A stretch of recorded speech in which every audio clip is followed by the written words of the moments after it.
दूसरा क्वेश्चन है कि आकृति 8.13 में tan p minus cot r का मान ज्ञात कीजिए। ठीक है, आकृति 8.13 ये रहा। ठीक, इसमें क्या करना है, क्या करना है, tan p minus cot r का मान ज्ञात करना है। तो देखो यहाँ भी सेम वही चीज है, क्या, यहाँ भी सेम वही चीज है कि दो ठो भुजा दिया हुआ है, तीसरा नहीं है, और यहाँ निकालना का तो त्रिकोणमितीय अनुपात है, दो ठो।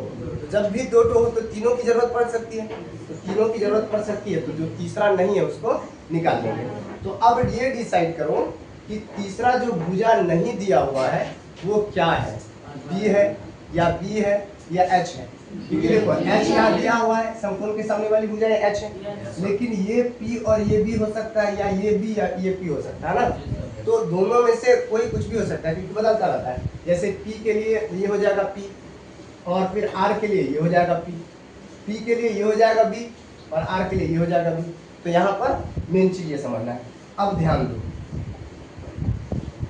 तो इसको क्या मान रहे हो ये बताओ, तुम्हारी मर्जी, तुम जो मान लो। अगर पी मानोगे तो भी एच में से बी घट जाएगा, अगर इसको बी मानोगे और तो ये पी हो जाएगा, तो फिर एच में से पी घट जाएगा, है ना। यानी सीधा से ये समझो, हमको उतना टेंशन लेने की जरूरत नहीं है, हम डायरेक्ट क्यू आर निकालते हैं।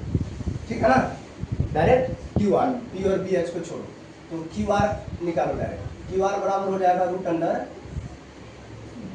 P R square minus P Q का स्क्वायर।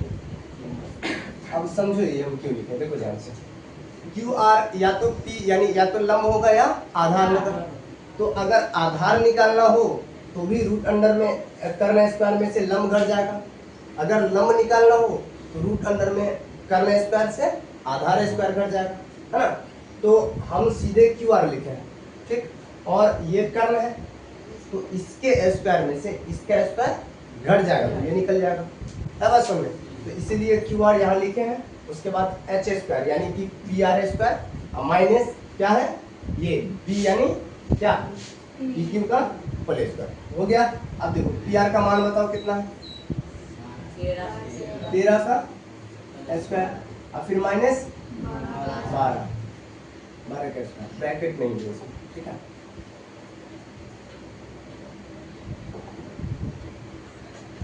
का स्क्वायर, अब देखो 13 का स्क्वायर कितना होगा, 169 माइनस 12 का 144। अब 169 में से 144 घट जाएगा, कितना आएगा 25। ठीक, और 25 का जब वर्गमूल निकालोगे तो 5 आएगा। क्लियर हुआ। तो अब क्यू आर कितना आ गया, 5 आ गया ना। तो अब जो है यहाँ पर 5 लिख दो, कितना ये 5 सेंटीमीटर, ठीक है। इसको ऊपर लिख दो।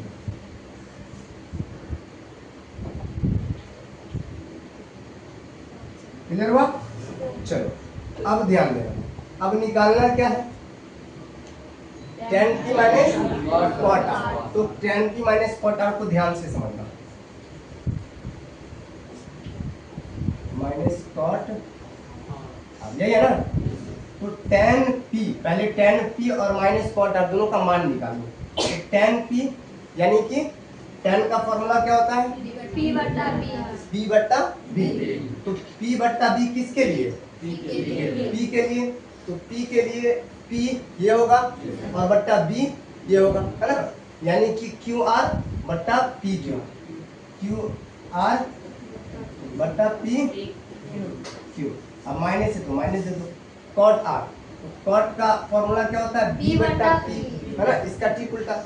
लेकिन किसके लिए B बट्टा P, R के लिए। R यहाँ है, R के लिए B ये हो जाएगा और P ये हो जाएगा, यानी क्यू आर बट्टा पी क्यू, यही होगा ना, क्यू आर बट्टा पी क्यू। अब देखो दोनों एक जैसा है, ये यहाँ कुछ नहीं है तो ये प्लस में हुआ और ये माइनस में।